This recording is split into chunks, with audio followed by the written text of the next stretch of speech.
제사에 여행을 가? 그 자식 제정신이야. 당장 전화해. 그냥 내버려 두세요. 제사에 많이 빠지는 것도 아니고 이번에 휴가 어렵게 잡은 거라잖아요. 아무리 그래도 그렇지. 내가 제사 지내는 조건으로 그 많은 돈 전부 물려줬는데 그 돈 받자마자 제사에 빠져. 내 이놈을 당장. 제가 그냥 오지 말라고 했어요. 그리고 제사 지내는 건 나 때 끝낼 거예요. 뭐라고? 누구 마음대로? 당신 제정신이야. 당신이 상 차려요? 제사 준비 다 누가 하는데요? 제사 준비하는 사람이 제사할지 말지 결정할 수 있는 거 아니에요? 막말로 당신은 제사 때 제 지내는 거 말고 하는 게 뭐가 있어요? 나는 이제껏 40년을 넘게 제사만 되면 새벽에 재료 사와서 음식 준비하고 설거지까지 다 했어요. 이 정도면 제사는 내가 거의 다 하는 건데 이 힘든 거 며느리들 시키고 싶지도 않아요. 아무리 그래도 제사를 안 지내는 게 말이 돼? 그래요, 언니. 오늘 조금 힘드셨나 보네. 제사를 지내야 이렇게 가족들끼리 얼굴도 보고 하는 거죠. 제사는 지금처럼 지내요, 우리. 그러면 고모가 음식 준비랑 다 할래요? 올해는 제가 다 했으니까 이제 1년씩 돌아가면서 제사 지내는 거 어때요? 막말로 우리 부모님도 아니고 여기 지금 모인 분들의 부모님 제사인데 음식 준비하는 게 힘들겠어요? 음식 준비하는 게 뭐가 그렇게 힘들다고 유난이에요. 그냥 재료 사서 불판에 굽기만 하면 되는 걸. 그렇게 쉬워 보이면 직접 해보시면 되겠네요. 지난 40년 넘게 음식 준비는 저 혼자 다 했는데 참 제가 이제껏 뭔 짓을 한 건지 싶네요. 그냥 제사는 며느리인 제가 하는 게 당연했다고 생각하는 거죠. 그리고 고모는 혼자 살아서 제사 한 번 안 지내봤으면서 왜 말을 그렇게 쉽게 해요? 뭐라고요? 시끄러워? 제삿날에 뭐 하는 거야? 경기도에 사는 70대 한명숙 할머니. 이날은 한씨 시아버지의 제사였습니다. 한씨의 아들과 며느리는 제사 날짜를 깜빡하고 해외여행을 갔습니다. 한씨의 아들은 부랴부랴 한씨에게 아버지께 잘 말씀드려달라고 부탁했습니다. 한씨의 남편은 아들과 며느리가 안 오자 한씨에게 물었습니다. 한씨는 그런 남편의 질문에 둘러댔지만 남편은 그새를 못 참고 아들에게 전화를 걸었습니다. 그제서야 한씨는 아들이 해외여행을 갔다고 솔직하게 털어놓았습니다. 그 말을 들은 한씨의 남편은 화가 머리 끝까지 났습니다. 1년 전 한씨의 남편은 장남인 큰아들에게 자기 대신 제사를 지낸다는 약속을 받고 많은 돈을 물려줬습니다. 돈을 받자마자 제사에 참석을 하지 않는 아들 내외가 참으로 괘씸했습니다. 사실 한씨는 제사를 맡아서 지내는 아들에게만 재산을 물려주려는 남편을 말렸습니다. 그냥 아이들 똑같이 물려줘요. 요새 애들이 제사를 지내려고 하겠어요? 우리 큰아들은 달라. 그렇게 한씨의 남편은 한씨의 조언을 무시하고 큰아들에게 죽기 전까지 제사를 지내겠다는 약속을 받고 재산을 미리 증여했던 것이었습니다. 내 이놈을 그냥. 당신이 참아요. 올해만 깜빡한 거일 거예요. 이런 한씨의 말에도 남편이 계속 큰아들에게 전화를 걸려고 하자 한씨는 남편과 시누이들이 있는 자리에서 자꾸 그러면 이제 더는 제사를 안 지내겠다고 말했습니다. 사실 한씨의 말이 하나도 틀린 것이 없었습니다. 이제껏 남편 쪽에 제사를 지내면서 시누이들은 단 한 번도 한씨가 음식을 준비하는 것을 도와줘 본 적이 없었습니다. 항상 제사 음식을 차릴 때면 한씨의 언니가 집에 와서 한씨를 도와줬습니다. 하지만 한씨의 언니가 3년 전에 세상을 떠나면서 이제 모든 제사 준비는 한씨의 몫이 됐습니다. 이날을 계기로 한씨는 남편과 시누이들 앞에서 더 이상 제사를 지내지 않겠다고 선언했습니다. 이런 한씨에게는 그간 어떤 사연이 있었을까요? 한씨 할머니는 어린 시절 가난한 집안에서 태어났습니다. 한 씨는 사남 이녀 중 다섯째로 태어났는데 집에서 언니와 함께 갖은 고생을 해야 했습니다. 그 시절 대부분의 부모님들이 그랬듯 한 씨의 부모님도 아들과 딸을 차별했습니다. 식사를 할 때면 한 씨와 언니는 오빠들이 먹다 남은 반찬을 먹거나 하루에 한 끼를 먹으면 다행인 나날들을 보내야 했습니다. 한 씨와 언니는 주로 집안일과 밥 준비를 했고 한 씨의 어머니도 그런 딸들에게 다정하기보다는 음식을 못하면 구박을 많이 했습니다. 이런 가정 환경에서 한 씨는 언니와 돈독한 관계를 유지했습니다.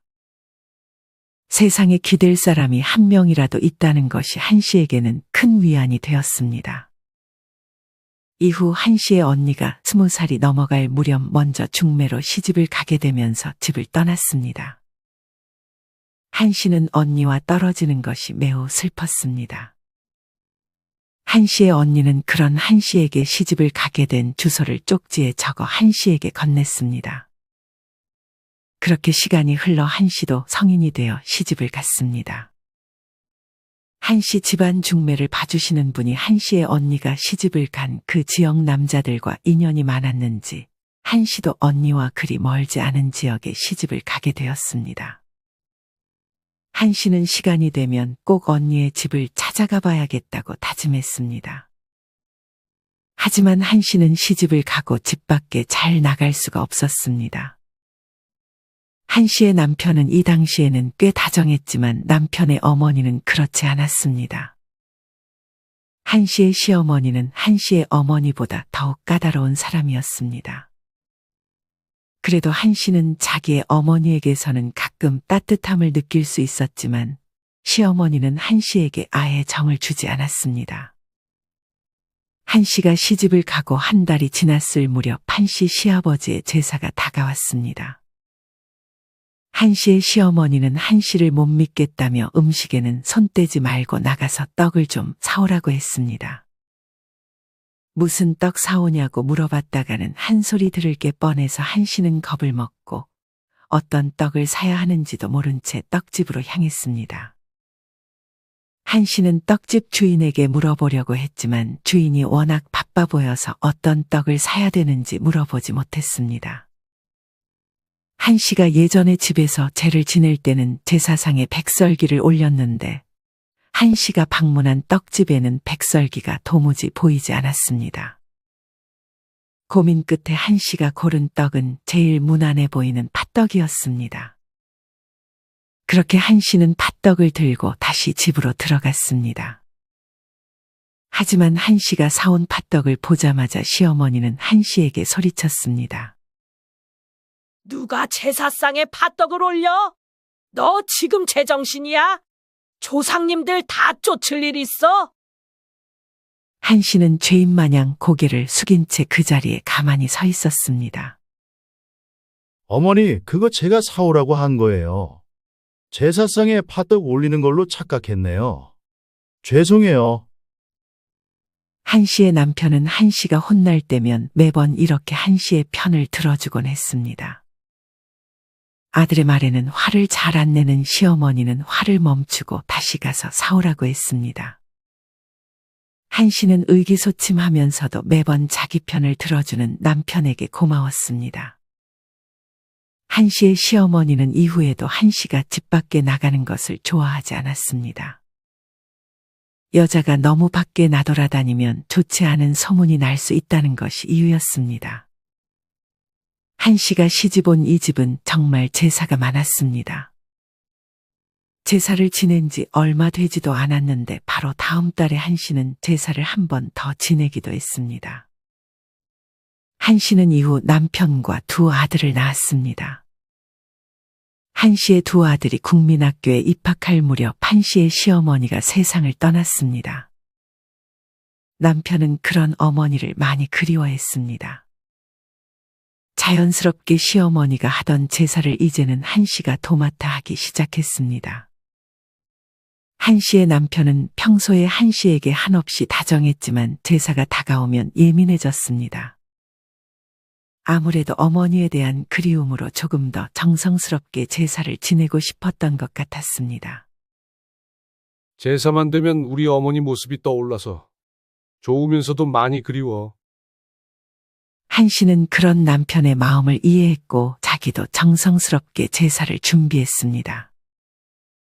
그러던 어느 날은 제사 때 한씨가 감기가 심하게 걸렸습니다. 한씨는 도저히 음식 준비를 할 몸 상태가 아니었습니다.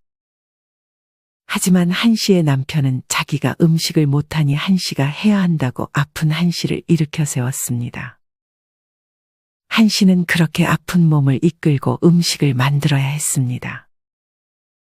그렇게 몇 시간을 땀을 뻘뻘 흘리며 음식을 만들고 한씨는 쓰러질 지경이었습니다. 그제서야 만족했는지 남편은 이제 한씨에게 쉬라고 하고 나머지는 자기가 하겠다고 했습니다. 한씨는 서러웠습니다. 한씨는 이날 처음으로 남편에게 화를 냈습니다. 내가 몸이 안 좋으면 당신 동생들한테 부탁하면 되잖아. 당신이 음식을 맛있게 해서 그래. 당신은 당신 동생들한테는 한마디도 못하고 이렇게 아픈 사람한테 제사 준비를 꼭 시켜야겠어? 사실 한씨의 시누이들은 자신들이 부모님한테서 재산을 조금 덜 받았다는 이유로 제사가 되면 코빼기도 비추지 않거나 잠깐 와서 밥만 먹고 가는 경우가 많았습니다. 어릴 때부터 시누이들은 집안일 하나 까딱하지 않았습니다. 한 번은 시누이들이 한씨의 집에서 1년 정도 머물었을 때가 있었는데 한씨가 청소며 빨래며 다 도맡아 했고 밥을 차리는 동안 시누이들은 누워서 TV만 볼 뿐이었습니다. 그러면서 불만은 왜 그렇게 많은지 항상 자기 오빠와 다툴 때면 재산 얘기를 꺼냈습니다. 재산을 한씨의 남편이 조금 더 가져간 게 그렇게 분했는지 시누이들은 자기 오빠와 싸울 때마다 재산 더 받지 않았냐고 소리쳤습니다. 한씨는 시어머니가 돌아가시고 남편에게 자기의 언니가 이 근처에 산다며 꼭 찾고 싶다는 얘기를 꺼냈습니다. 남편은 흔쾌히 그러라고 했습니다. 한씨는 주소가 적힌 종이를 혹시라도 잊어버릴까봐 여기에도 적어놓고 저기에도 적어놨습니다. 매일 그 주소를 보다 보니 이미 다 외울 정도였습니다. 한씨는 택시를 타고 주소가 적힌 종이를 택시기사에게 보여줬습니다. 그리 먼 곳이 아닌 것 같은데 택시는 한참을 뺑뺑 돌고 나서야 그 주소 앞에 세워졌습니다. 예상보다 돈이 많이 나왔지만 당장 언니를 찾는 것이 중요했던 한씨는 택시에서 내려 언니의 집으로 향했습니다. 한씨는 떨리는 마음으로 배를 눌렀습니다. 누구세요? 혹시 한명희 씨 댁 맞나요? 전데요. 언니? 나야 명숙이. 한씨는 울컥하는 마음을 삼키며 대답했습니다. 순간 정적이 흘렀습니다. 문을 넘어 조용히 언니가 흐느끼며 우는 소리가 들려왔습니다. 그러고는 문이 열렸습니다.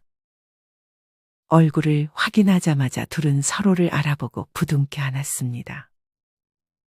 다행히 한씨의 언니는 잘 지내고 있었습니다. 한씨의 언니는 결혼한 후 2딸을 낳았고 남편은 일찍이 건강이 안 좋아져서 세상을 떠났다고 했습니다. 그렇게 둘은 그날 많은 회포를 풀었습니다. 한씨는 자신이 사는 곳에 주소도 적어주며 자주 왕래하자고 했습니다. 한씨는 언니를 찾았다는 사실을 기쁘게 남편에게 말했습니다. 한씨의 언니는 그날 이후 자주 한씨의 집에 찾아왔고 시누이들 대신 제사 음식 준비하는 것을 도와주기도 했습니다. 그렇게 한씨의 두 아들은 성인이 되었습니다. 이맘쯤 한씨의 남편은 벌써부터 자식들에게 제사에 대한 이야기를 꺼내기 시작했습니다.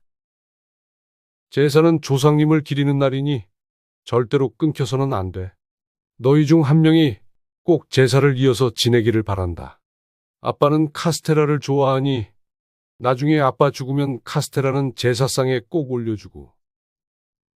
한씨의 남편이 그런 말을 할 때마다 둘째 아들은 아무 말도 하지 않았고 첫째 아들은 그런 아버지의 말에 긍정적으로 반응했습니다. 제사는 꼭 지내야죠. 제삿날에 다 같이 모이는 것도 좋고, 나중에 결혼하면 제사는 제가 지낼게요, 아버지. 한씨는 이렇게 말하는 큰아들이 대견하면서도 내심 걱정했습니다. 그렇게 시간이 흘러 두 아들 모두 취직을 하고 30이 조금 넘은 나이에 큰아들이 먼저 결혼했습니다. 큰 며느리는 낯을 많이 가리는지 말수가 적은 편이었습니다. 이후 한씨의 시어머니 제사날이 다가왔습니다. 한씨는 이날도 새벽부터 장을 봐와 부지런히 음식 준비를 했습니다. 음식할 준비를 마치자 때마침 한씨의 언니도 집에 도착했습니다. 한씨의 언니는 물었습니다. 큰아들 결혼했다고 하지 않았어? 며느리는 안 오는 거야? 직장 다니니까 음식 준비는 못할 것 같고, 이따 저녁에 올 거야. 그렇게 음식 준비를 다 하고 나서 큰아들과 며느리가 얼굴을 내비쳤습니다. 하지만 어쩐 이유에서인지 큰며느리의 표정은 좋지 못해 보였습니다. 한씨는 조용히 큰아들에게 다가가 며느리 어디 아프냐고 물었습니다. 그게 실은 큰아들은 며느리의 표정이 안 좋은 이유에 대해서 하나씩 말하기 시작했습니다. 아들은 결혼 당시 며느리에게 제사에 대한 얘기를 하나도 꺼내지 않았다고 했습니다. 며느리네 집은 진작에 제사를 없앴고 명절에만 간소하게 지낸다고 했습니다. 결혼하고 나중이 돼서야 큰아들은 며느리에게 제사에 대한 얘기를 꺼냈고, 장남인 자기가 제사를 맡아서 해야 할 것 같다는 얘기를 꺼냈더니 며느리가 노발대발했다는 것이었습니다. 한씨는 그런 며느리를 어느 정도 이해했습니다. 자기가 직접 해봤으니 몇십 년 동안 제사를 지낸다는 것은 결코 쉬운 일이 아니었습니다. 한씨는 사실 제사를 자기까지만 하고 절대로 자식 며느리에게는 물려주지 않을 생각을 하고 있었습니다. 하지만 남편의 생각이 워낙 확고해서 남편이 죽기 전까지만 제사를 지낼 생각을 했습니다. 이런 아들의 말을 들은 한씨는 더더욱 며느리에게 음식 준비하는 것까지 도와달라고 하지는 말아야겠다고 다짐했습니다. 하지만 한씨 남편의 생각은 달랐습니다. 한씨는 아들에게 들은 말을 당연히 남편에게 하지는 않았습니다. 하루는 주말에 제사가 잡혀 있었습니다. 이날 한씨의 남편은 한씨에게 말했습니다. 오늘 며느리 쉬는 날일 텐데 연락해보지 그래? 당신이랑 언니만 하는 것보다 며느리가 도와주면 좋잖아. 한씨는 난감했습니다. 주말엔 걔네들도 쉬어야죠. 아무리 그래도 출근하는 날 아니면 와서 도와주는 게 맞지. 아들 녀석은 그렇게 제사 신경 써서 할 것처럼 하더니만 순말 뿐이네. 그렇게 한씨가 음식할 준비를 해가고 있을 때 초인종 소리가 들렸습니다. 한씨는 언니겠거니에서 자연스럽게 문 쪽으로 향했습니다. 하지만 한씨의 눈에 보인 것은 큰아들과 큰며느리였습니다. 너희 이따 저녁에 오는 거 아니었어? 오늘 주말이잖아요. 엄마 도와야죠. 큰아들과 며느리는 한씨의 언니보다도 일찍 한씨의 집에 도착했습니다. 얼마 안 있고 한씨의 언니는 한씨에게 오늘은 몸이 안 좋아 못 가겠다는 연락이 왔습니다. 언니가 못 온다니 며느리라도 있어서 한씨는 든든했지만 내심 며느리에게 이런 걸 시켜도 되나 걱정했습니다. 하지만 한씨의 걱정과는 달리 며느리는 웃으면서 한씨를 도왔습니다. 한씨는 어려운 걸 시키지 않고 전 뒤집는 일 정도만 며느리에게 부탁했습니다. 그렇게 언니와 준비할 때보다는 조금 시간이 더 걸렸지만 무사히 음식 준비를 마쳤습니다. 한씨의 남편은 잠깐 친구를 보고 오겠다며 외출을 했고, 한씨는 눈을 잠깐 붙이러 방에 들어갔습니다. 한씨는 눕기 전에 음식 하나 만드는 것을 깜빡해서 얼른 다시 주방으로 갔습니다.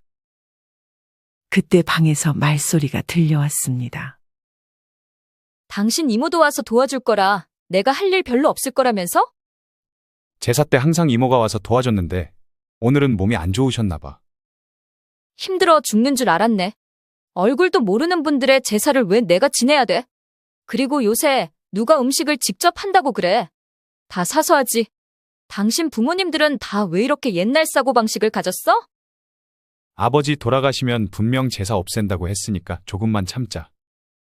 언제 돌아가실 줄 알고 조금만 참재? 그러다 장수하시면 내가 이 짓을 몇십 년 동안 해야 되는 거야? 당신 결혼 전에 제사 같은 거 안 지낸다며? 이거 완전 사기 결혼 아니야? 그때 제사 있다고 말하면 당신이 결혼 안 한다고 할까봐 어쩔 수 없었어.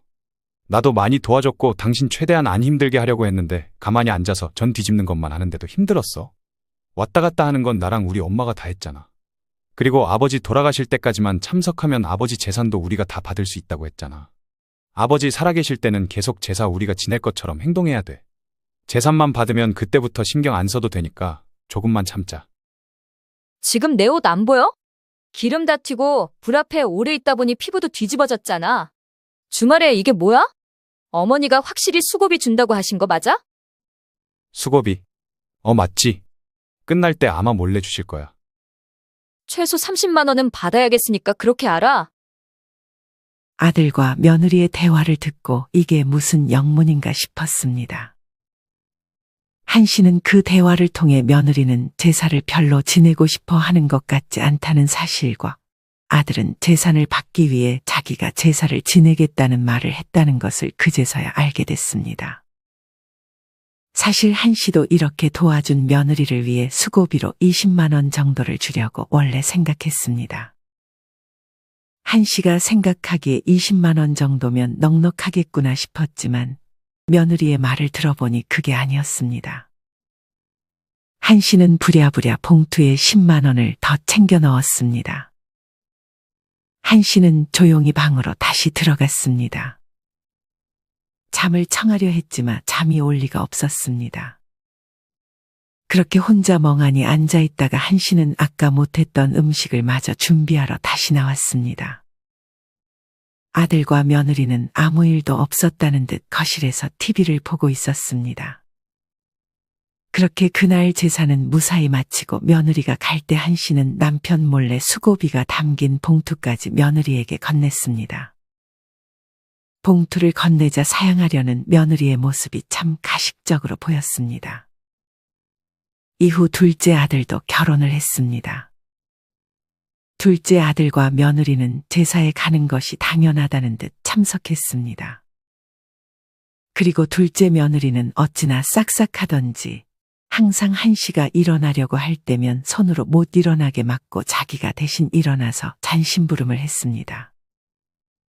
한 씨는 그런 둘째 며느리에게 참으로 고마웠지만 큰 며느리처럼 속내를 알 수 없어 좀 더 지켜봤습니다. 이후 둘째 아들과 며느리는 꼬박 명절과 제사에 참석했습니다. 둘째 며느리는 요리나 집안일을 잘하진 못했지만 열심히 하는 모습이 한 씨의 눈에는 귀여워 보였습니다. 하루는 한 씨가 제사에 올릴 떡 하나를 깜빡하고 못 사서 둘째 아들에게 떡을 사오라고 시켰습니다. 남편은 몸이 좀 안 좋으니 둘째 며느리는 자기가 갔다 오겠다며 돈을 받고 떡집으로 갔습니다. 둘째 며느리는 당당하게 파시루떡과 카스테라를 사왔습니다. 한 씨는 남편이 보기 전에 얼른 파시루떡을 숨겼습니다. 그러고는 며느리에게 제사에는 팥을 원래 올리지 않는다고 웃으면서 얘기해줬습니다.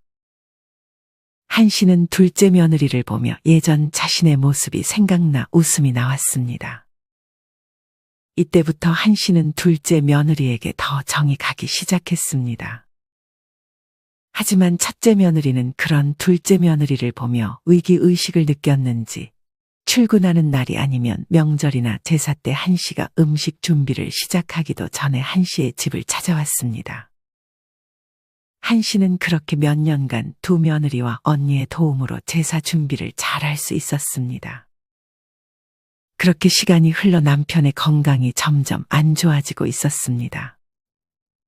한 씨의 남편은 더 건강이 안 좋아지기 전에 미리 증여를 해야겠다고 결심했습니다. 한씨의 남편은 그래도 장남이 제사를 지내는 게 좋다고 생각했고, 큰아들도 항상 그런 아버지의 말에 동의했기에 큰아들에게 많은 돈을 증여해줬습니다. 하지만 큰아들의 속내를 아는 한씨는 내심 걱정했습니다. 그래도 이후에는 큰아들과 큰며느리가 일을 잘 도와줬기에 아버지가 살아계실 때만이라도 제사를 잘 도와줄 것이라 한씨는 생각했습니다.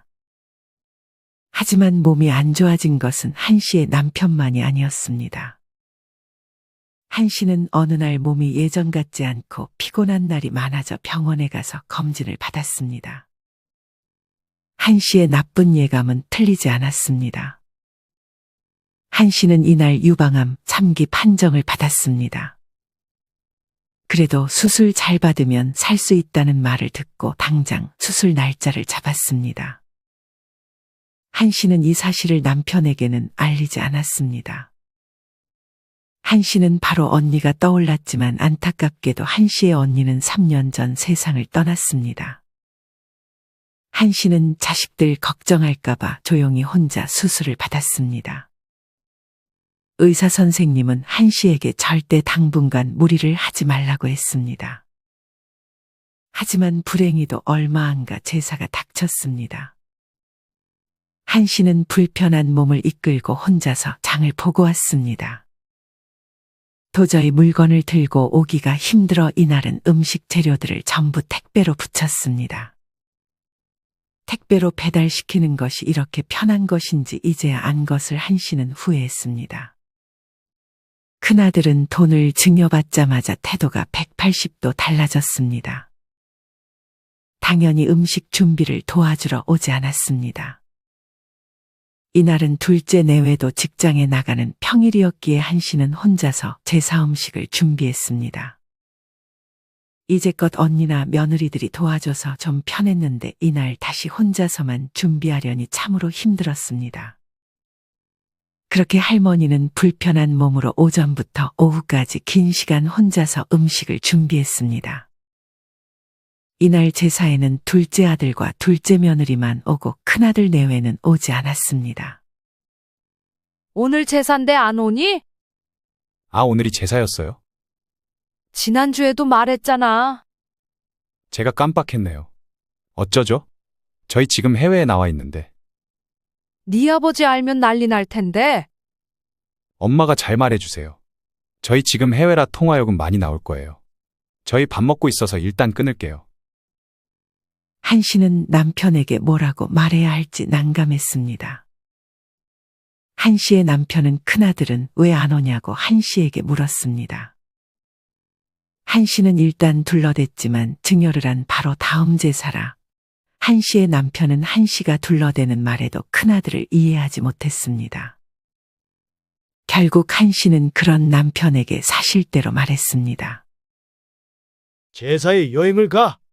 그 자식 제정신이야. 당장 전화해. 그냥 내버려 두세요. 제사에 많이 빠지는 것도 아니고 이번에 휴가 어렵게 잡은 거라잖아요. 아무리 그래도 내가 제사 지내는 조건으로 그 많은 돈 전부 물려줬는데 그 돈 받자마자 제사에 빠져. 내 이놈을 당장. 한씨는 큰아들과 며느리 편을 들어주려는 건 아니었지만 제사를 지내는 것 자체에 불만이 많아 홧김에 한마디 했습니다. 제가 그냥 오지 말라고 했어요. 그리고 이렇게 제사 지내는 건 나 때 끝낼 거예요. 뭐라고? 누구 마음대로? 당신 제정신이야. 당신이 상 차려요. 제사 준비 다 누가 하는데요. 제사 준비하는 사람이 제사할지 말지 결정할 수 있는 거 아니에요? 막말로 당신은 제사 때 제 지내는 거 말고 하는 게 뭐가 있어요? 나는 이제껏 40년을 넘게 제사만 되면 새벽에 재료 사와서 음식 준비하고 밤늦게 설거지까지 다 했어요. 이 정도면 제사는 내가 거의 다 하는 건데 이 힘든 거 며느리들 시키고 싶지도 않아요. 아무리 그래도 제사를 안 지내는 게 말이 돼. 그러자 옆에 있던 시누이들도 자기 오빠의 편을 들었습니다. 그래요, 언니. 오늘 조금 힘드셨나 보네. 제사를 지내야 이렇게 가족들끼리 얼굴도 보고 하는 거죠. 제사는 지금처럼 지내요, 우리. 그러면 고모가 음식 준비랑 다 할래요? 올해는 제가 다 했으니까 이제 1년씩 돌아가면서 제 지내는 거 어때요? 막말로 우리 부모님도 아니고 여기 지금 모인 분들의 부모님 제사인데 음식 준비하는 게 힘들겠어요? 음식 준비하는 게 뭐가 그렇게 힘들다고 유난이에요. 그냥 재료 사서 불판에 굽기만 하면 되는 걸. 그렇게 쉬워 보이면 직접 해보시면 되겠네요. 지난 40년을 넘게 음식 준비는 저 혼자 다 했는데 참 제가 이제껏 뭔 짓을 한 건지 싶네요. 그냥 제사는 며느리인 제가 하는 게 당연하다고 생각했던 거죠? 그리고 고모는 혼자 살아서 제사 한 번 안 지내봤으면서 왜 말을 그렇게 쉽게 해요? 뭐라고요? 시끄러워. 제삿날에 뭐 하는 거야? 한 씨는 서러움에 눈물이 났습니다.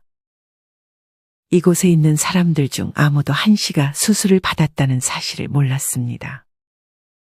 한 씨의 눈물에 닫을 말이 없었고 이날 제사는 조용하게 치러졌습니다. 이날은 한 씨도 홧김에 한 말이라 그래도 그해 제사는 한 씨가 다 챙겼습니다. 시누이들은 그 다음 제사에 한 씨를 보기 싫다는 이유로 참석도 하지 않았습니다. 큰아들과 큰며느리는 이후 제사에 얼굴만 비추고 절만 하고 집에 가는 경우가 많았습니다. 한 씨의 남편은 이제 화낼 기력도 남아있지 않았습니다. 얼마 안가 한 씨의 남편은 병상에 누워 지내는 신세를 피할 수 없었습니다. 그렇게 병원에 입원했다가 얼마 안가 남편은 세상을 떠났습니다. 남편이 세상을 떠나자 이제 큰아들과 큰며느리는 제사 때 얼굴도 비추지 않았습니다. 아니, 형은 어떻게 그렇게 아버지 돌아가시자마자 그럴 수 있어요? 제사 챙기는 조건으로 재산도 많이 받아간 거 아니었어요? 둘째 아들은 형의 뒤바뀐 행동에 불만이 많았습니다. 둘째 아들이 그런 말을 할 때면 둘째 며느리는 아무 말이 없이 이 상황을 안타까워할 뿐이었습니다. 항상 한 씨의 남편이 제사는 첫째 내외가 지낼 거니 첫째 내외에게 많은 재산을 줄 것이라고 말한 것을 둘째 며느리는 알고 있었음에도 둘째 며느리는 그런 거 상관없이 꾸준하게 한 씨를 도와줬습니다.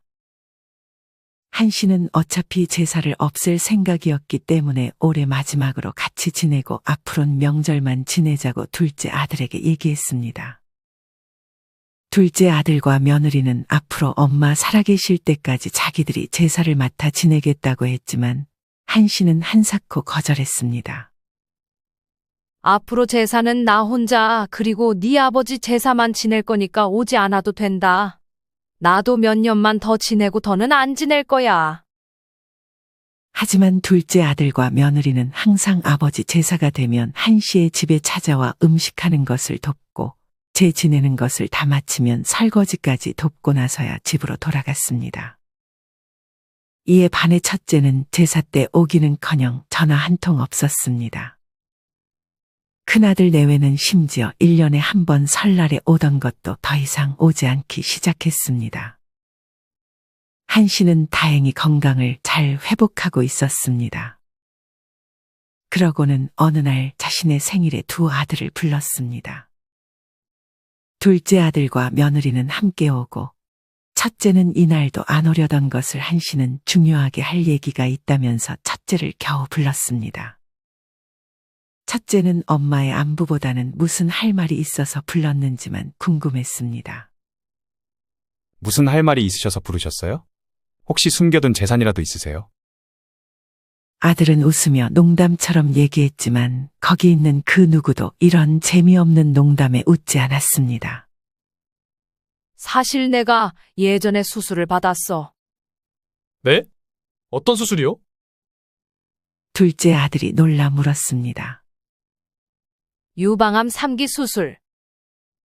한 씨는 덤덤하게 대답했습니다. 그 이후로 몸 관리 신경 써서 지금 잘 회복하고 있어. 둘째 아들과 둘째 며느리는 그런 한 씨의 말에 미안한 표정을 지었습니다. 왜 저희한테 말씀 안 하셨어요? 수술도 혼자 받으러 가셨던 거예요?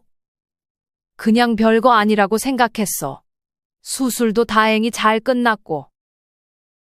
큰아들은 조금 놀라긴 한 눈치였지만 덤덤하게 답했습니다. 그래도 좋아지셨다니 다행이네요. 근데 그 말씀 하시려고 부르신 거예요?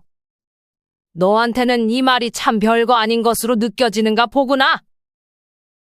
한 씨는 차갑게 아들에게 대꾸했습니다. 그러고는 말을 이어갔습니다. 사실 니네 아버지가 남겨둔 재산이 있다. 니네 아버지가 그렇게 바보같이 있는 재산 너네한테 미리 증여해줬을 것 같아? 니네 아버지가 살아생전에 자기가 없어도 너네들이 제사 잘 지내는지 엄마한테 잘하는지 잘 감시하다가 더 잘하는 자식한테 물려주라고 했다. 내가 받은 돈이 너네한테 증여한 돈보다 5배는 많은 금액이야. 네? 둘째 아들과 며느리는 덤덤한데 큰아들 혼자 놀라 되물었습니다. 큰아들 입가에는 숨길 수 없는 미소가 번지기도 했습니다. 그리고 너네 자신 스스로 생각하기에 누가 제사에 더 많이 신경 쓰고 이 애미한테 신경을 써줬는지 알 거라고 생각해. 둘째 너네한테 남은 재산 90% 줄 거고 첫째 너한테는 10%도 물려주지 않으려다가 그동안 나랑 네 아버지 앞에서 연기한 게 가상해서라도 10%는 물려주마. 그리고 참고로 내가 죽을 때까지 쓰다 남은 돈을 9대1로 상속받으면 된다. 이미 유서도 써놨고 네 아버지도 나 죽기 전까지 이 돈 꼭 가지고 있으라고 말해줬다. 그리고 말했다시피 제사 지내게 하면서 너네 힘들게 할 생각은 없어. 이제 제사에는 너네가 기억하는 할머니, 할아버지, 그리고 너네 아빠, 나중에 죽으면 이 엄마까지 그냥 그날 하루 기억만 해준다면 더 바랄 게 없다.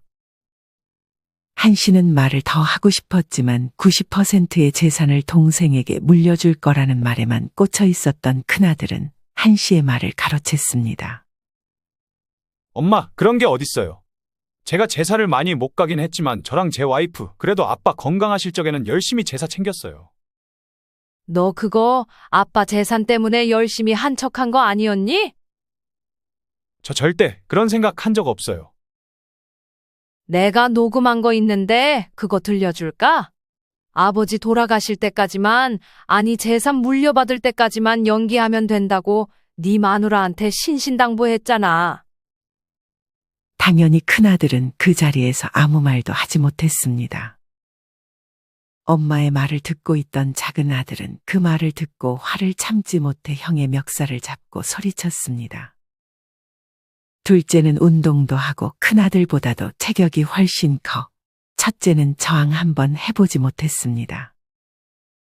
한 씨는 큰아들에게 쌓였던 말들을 더 하고 싶었지만 둘째 아들이 한 씨의 마음을 읽기라도 한 듯 대신 시원하게 혼내줬습니다. 물론 형제의 싸움을 보고 있는 한 씨의 마음은 좋지 않았지만 왠지 모르게 통쾌하긴 했습니다. 이후 둘째와 며느리는 그냥 안 물려줘도 되니까 엄마 남은 인생 실컷 돈 쓰면서 살라고 했습니다. 당연히 한 씨는 돈을 막 쓰지는 않았고 적당히 자신의 삶을 즐기며 남은 노후를 즐겼습니다. 이후 한 씨도 몸이 안 좋아져 그해 마지막으로 남편의 제사를 지냈습니다. 그날 이후로 첫째와 연락은 거의 하지 않았고 둘째와 며느리는 간단히 제를 지내고 일찍 돌려보냈습니다. 오늘은 니네 아빠 제사 지내는 거 마지막이라 엄마 혼자 좀 있고 싶은데 자리를 좀 비켜줄 수 있겠니? 그런 한 씨의 말에 둘째도 더는 묻지 않고 집으로 돌아갔습니다. 한 씨는 남편의 영정사진을 보며 남편에게 용서를 구했습니다. 올해 마지막 제사예요. 내가 당신 곁으로 가면 이런 나를 그래도 이해해 줄 거죠? 한 씨는 그렇게 마지막 제사를 마치고 상을 정리했습니다. 제사를 이제 더 이상 하지 않아도 된다는 생각에 한 씨는 뭔가 후련한 마음도 들었습니다. 그리고 이렇게 힘든 제사를 지내온 자신이 참 대견하기도 했습니다. 여러분은 이런 한 씨의 사연을 들으며 어떤 생각이 드셨나요? 제사 준비를 해보신 분들은 아시겠지만 제사 준비하는 것이 정말 쉽지 않습니다. 장 보는 것부터 해서 그 많은 재료들을 손질해야 하고 오랫동안 쪼그려 앉아 불 앞에서 땀을 흘려야 합니다. 여러분은 이런 제사에 대해서 어떻게 생각하시나요? 자식들이 제사를 계속 지내기를 바라시나요? 제사에 관련한 여러분의 다양한 의견을 댓글로 남겨주세요. 이상으로 오늘의 영상을 마치겠습니다. 우리 모든 구독자분들의 행복한 여생을 응원합니다. 다음에 더 좋은 내용으로 찾아뵙겠습니다. 감사합니다.